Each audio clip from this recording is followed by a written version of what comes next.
그러니까 스터디 진행하도록 하겠습니다.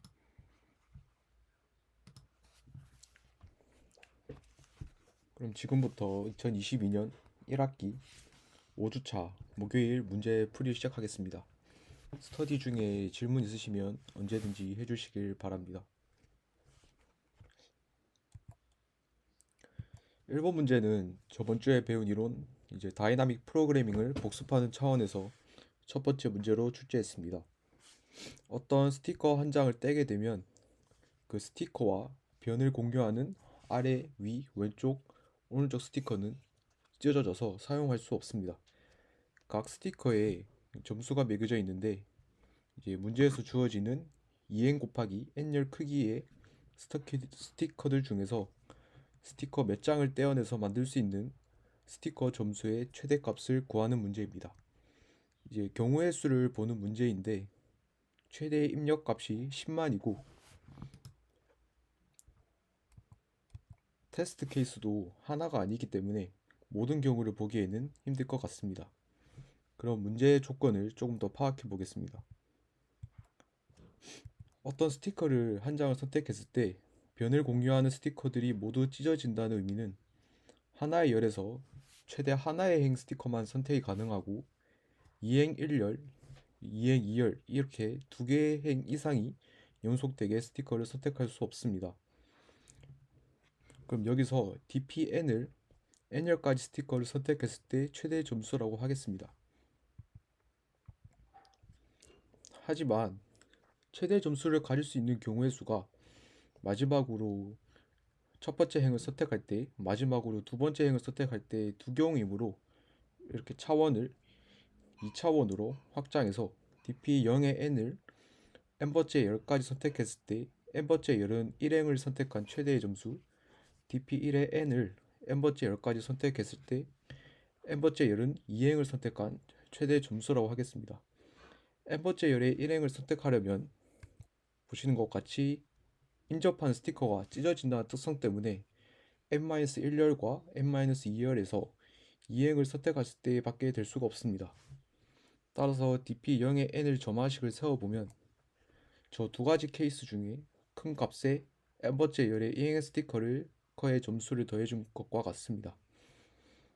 마찬가지로 n번째 열의 2행 스티커를 선택할 수 있는 경우의 수는 n-2행의 1행 선택한 경우와 n-1행에서 첫 번째 행 스티커를 선택한 경우밖에 없습니다.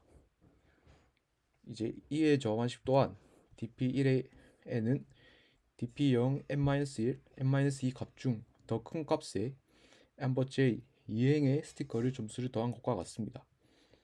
이 문제는 n번째 10까지 선택했을 때의 최대값을 알기 위해서 n-1, n-두 번째 10까지의 최대값을 알아야 한다는 점에서 동일한 부분 문제들로 나뉘어지고 바텀업 방식으로 앞에서부터 최대 점수를 계속해서 저장해 오기 때문에 dp 배열에는 항상 최대값이 올 수밖에 없습니다. 그럼 코드를 보면 테스트 케이스마다 열의 개수가 다르기 때문에 벡터 템플릿을 배열로 활용했습니다. 그 다음 첫 번째 열은 그 전에 비교 대상이 없으므로 dp 배열에 먼저 저장한 다음에 두 번째 열부터 바텀업으로 앞에서 정의한 점화식으로 배열의 값을 채워주시면 됩니다. 정답은 n번째 열에서의 최대값이므로 두 개의 행 중에 더 큰 점수를 가지고 있는 행의 값을 출력해 주시면 됩니다. 혹시 1번 문제에 대해 질문 있으신가요?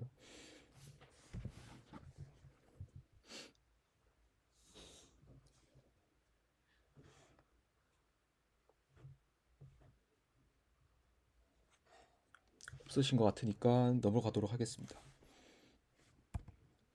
이번째 문제들의 테마는 브루트포스 알고리즘입니다. 브루트포스 알고리즘은 보통 알고리즘 설계의 가장 기본적인 접근 방법입니다. 간단히 설명하자면 무식하게 모든 경우의 수를 탐색하면서 요구 조건에 충족되는 결과만을 가져오는 알고리즘입니다. 가능한 모든 경우에 대해 직접 해보는 방법이기 때문에 메모리와 시간을 비효율적으로 사용할 수밖에 없습니다. 따라서 입력값의 숫자가 커질수록 공간 복잡도와 시간 복잡도가 엄청나게 늘어나는 단점을 가지고 있습니다. 대표적인 브루트포스를 기반으로 하는 알고리즘은 제 완전 탐색, 순차 탐색, 그리고 연결되어 있는 모든 노드를 방문하는 BFS, DFS가 있습니다. 브루트 포스로 문제를 해결하는 과정은 크게 세 단계입니다. 첫 번째로 먼저 주어진 문제를 선형 구조로 구조화합니다. 이 말은 주어진 문제의 상황을 컴퓨터가 풀기 쉽게 구현하기 쉽도록 정리하는 것을 의미합니다. 두 번째 단계는 앞에서 구조화하는 문제를 적절한 방법으로 답을 찾아낼 수 있을 때까지 탐색합니다. 이제 마지막으로 답을 정리하고 문제의 요구 조건에 맞게 행동해 주시면 됩니다. 그럼 브루트 포스 첫 번째 문제인 셀프 넘버라는 문제를 살펴보겠습니다. 양의 종수 n에 대해서 dn은 n과 n의 각 자릿수를 더하는 함수입니다. 이때 n을 dn의 생성자라고 합니다. 생성자가 없는 수를 셀프 넘버라 하고 만보다 작은 셀프 넘버를 한 주에 하나씩 출력하는 것이 이 문제의 요구사항입니다. 그럼 먼저 dn 함수부터 구현해 보겠습니다. 이제 n을 4999라 하고 dn을 구해 보면 먼저 자신을 더하고 그 다음은 각 자릿수 4, 9, 9, 9를 더해서 dn을 구할 수 있습니다. 여기서 각 자릿수를 어떻게 더해 주냐면 보시면 같이 그 수가 0이 될 때까지 이제 10으로 나누어 주면서 나눈 나머지를 통해 1의 자릿수 9를 얻을 수 있고 그 다음 수도 역시 10으로 나눈 나머지를 통해 9를 얻을 수 있습니다. 이 구조를 반복해 본다면 이제 반복문이나 제기문을 통해 구현할 수 있습니다. 이 문제에서는 수가 만을 넘지 않기 때문에 최악의 경우에도 DN에서는 5번의 연산밖에 하지 않습니다. 이 문제에서 요구한 답은 1부터 만까지의 수에서 생성자가 없는 수를 출력하는 것이었습니다. 이제 n을 1부터 시작해서 dn 함수에 넣게 되면 dn은 이제 1이라는 n이라는 생성자로 만들었기 때문에 셀프 넘버가 될 수 없습니다. 따라서 배열을 통해 1부터 만까지 dn을 마킹하면 이 문제의 정답을 구할 수 있습니다.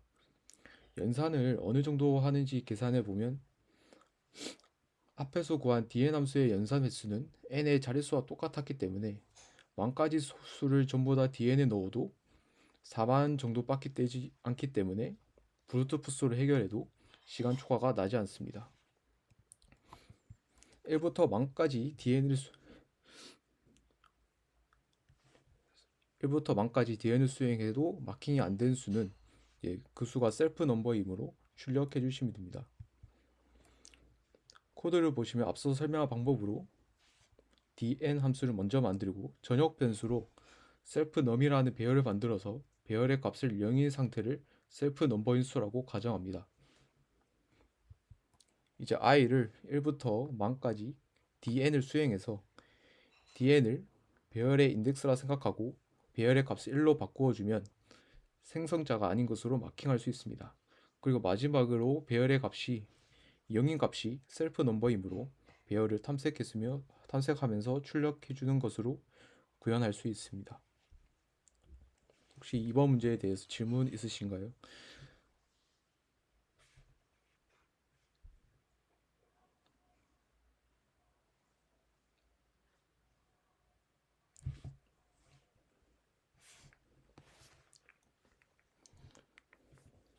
그럼 그 다음 3번 문제로 넘어가겠습니다.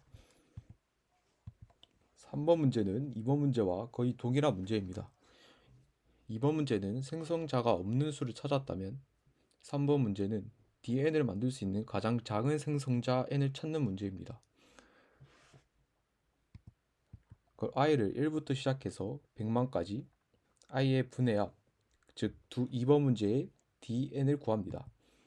이제 di가 n인 경우 생성자가 여러 개 있을 때 가장 작은 생성자를 출력해야 하기 때문에 i를 정답에 저장한 후 반복문을 빠져나와야 합니다. 생성자가 없다면 0을 출력해야 하므로 반복문을 끝날 때까지 도중에 빠져나오지 못했다면 정답에 0을 저장합니다. 이제 코드를 보면 이번 문제와 동일한 방식으로 dn을 먼저 구현합니다. 그 i를 1부터 시작해서 하나하나 분해합을 만들어 보면서 n을 찾으면 정답을 저장하고 바로 반복문을 빠져나옵니다.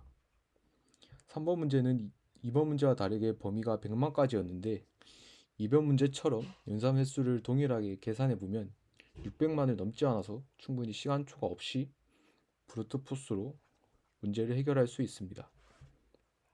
혹시 3번 문제에 대해서 질문 있으신가요?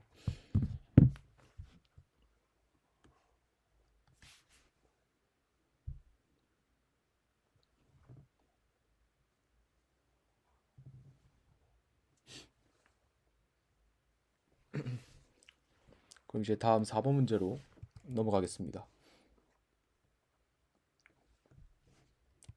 4번 문제는 난쟁이 9명들의 각각의 키가 주어지는데 이 중 7명의 난쟁이들을 선택해서 그 7명 난쟁이들의 합이 100이 되는 난쟁이들의 조합을 찾아서 출력하는 문제입니다. 이제 9명 중에 제외할 난쟁이 2명을 선택한 방법은 이제 이런 식으로 이중 반복문을 통해서 첫 번째 선택한 난쟁이보다 큰 번호를 이제 두 번째 난쟁이가 선택하도록 하면 겹치는 경우 없이 효율적으로 제외할 2명의 난쟁이를 선택할 수 있습니다. 이 경우를 수에 모두 더하면 36밖에 되지 않고 여기다가 난쟁이 키의 총합을 구한 연산 7번을 곱해봐도 1000을 넘지 않기 때문에 시간 초과가 발생하지 않습니다. 그 코드를 보겠습니다. 저 같은 경우에는 이제 A번, B번 인덱스를 제외한 7명 난쟁이들의 키 총합을 구하는 함수를 이렇게 썸이라고 미리 만들고 시작했습니다. 그 다음에 7명의 난쟁이를 선택하기 위해 첫 번째 반복문을 0부터 이제 두 번째 반복문은 i 플러스 인버체 값부터 탐색을 시작하면 아까 말한 방법대로 제외할 2명의 난쟁이를 반복문을 통해 선택할 수 있습니다. 그럼 이제 7명의 난쟁이들을 함수에 넣어서 합이 100이 된다면 바로 반복문을 빠져나오고 마지막으로 오름차순으로 정렬한 뒤에 출력해 주시면 됩니다.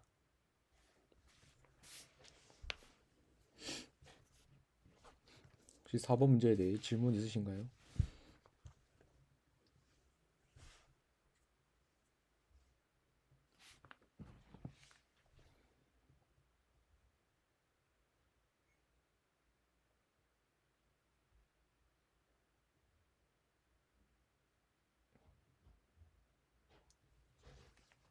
그럼 다음 5번 문제로 넘어가겠습니다.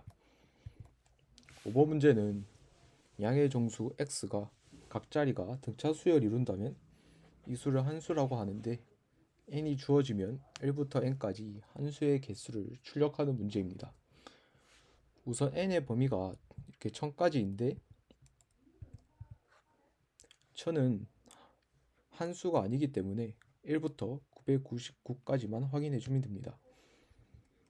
먼저 99 이하의 수를 보면 연속된 각자리 수의 차이가 없거나 한 개밖에 없기 때문에 모두 한수인 것을 알 수 있습니다.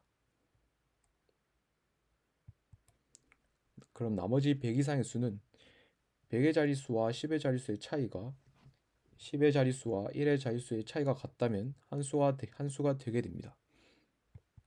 그래서 이 폭값 n이 99 이하이면 99 이하의 수는 전부 한수이기 때문에 확인해 줄 필요 없이 n을 출력하고 n이 100 이상의 경우에는 100부터 시작해서 n까지 한수를 만족하는 경우의 수에 99를 더해서 출력해 주시면 됩니다. 코드를 보면 100 이상의 수를 한수인지 아닌지 확인해 주는 함수를 따로 만들고 시작했습니다. 이게 각자리수를 구하는 연산 역시 2번, 3번 문제처럼 수를 10으로 나눠가면서 각 자릿수는 10으로 나눈 나머지를 저장해서 100의 자리, 10의 자리, 1의 자리를 구할 수 있습니다. 그리고 그 각 자릿수의 차이가 같다면 true를 반환하고 같지 않다면 false를 반환합니다. 메인 문에는 입력값 n이 99 이하이면 n이 정답이 되므로 그대로 정답에 n을 저장하고 n이 100 이상이면 정답의 99를 저장해 놓고 방법문을 100부터 n까지 돌면서 한수인 수를 발견하면 이제 n스에 카운트 해주시면 됩니다. 혹시 5번 문제에 대해서 질문 있으신가요?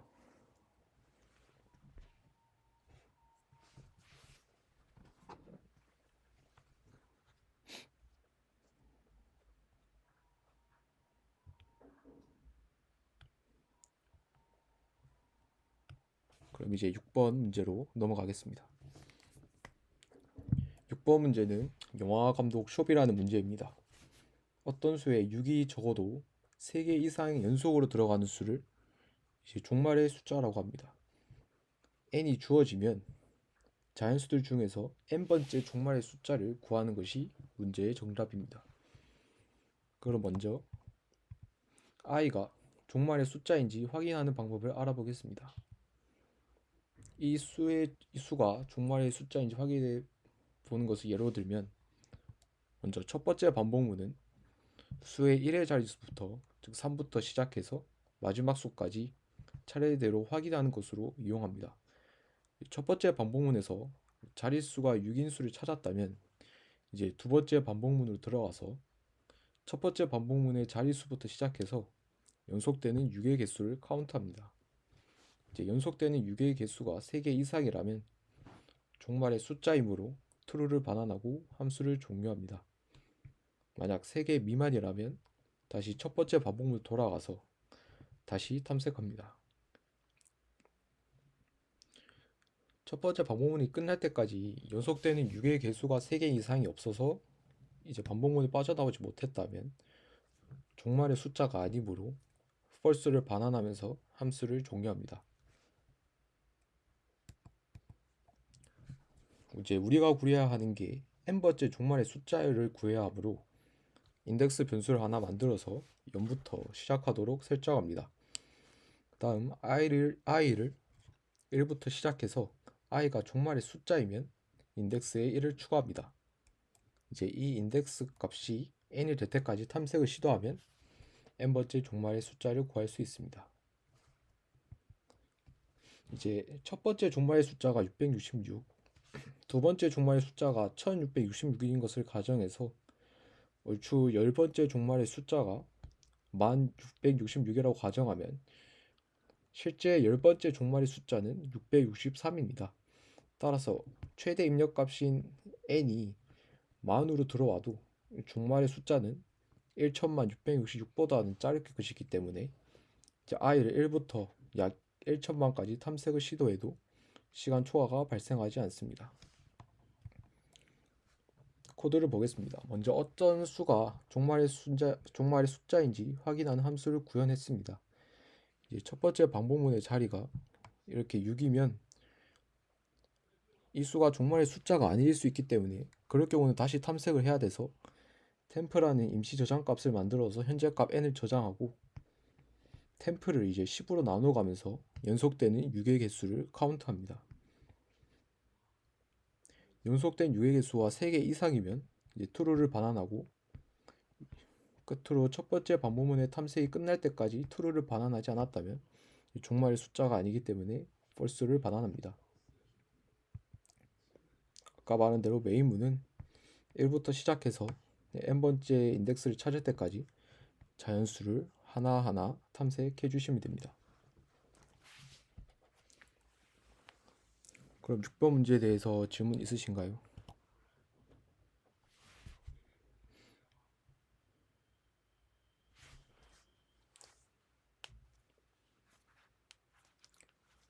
그 질문 없으시면 이제 스터디는 여기까지 하고, 지금 백준 그룹 페이지가 비활성화된 상태라서 목요일 문제는 추후에 디스코드에 따로 공지하도록 하겠습니다. 질문하실 분들은 질문해 주셔도 좋고 이제 들어주셔서 감사합니다.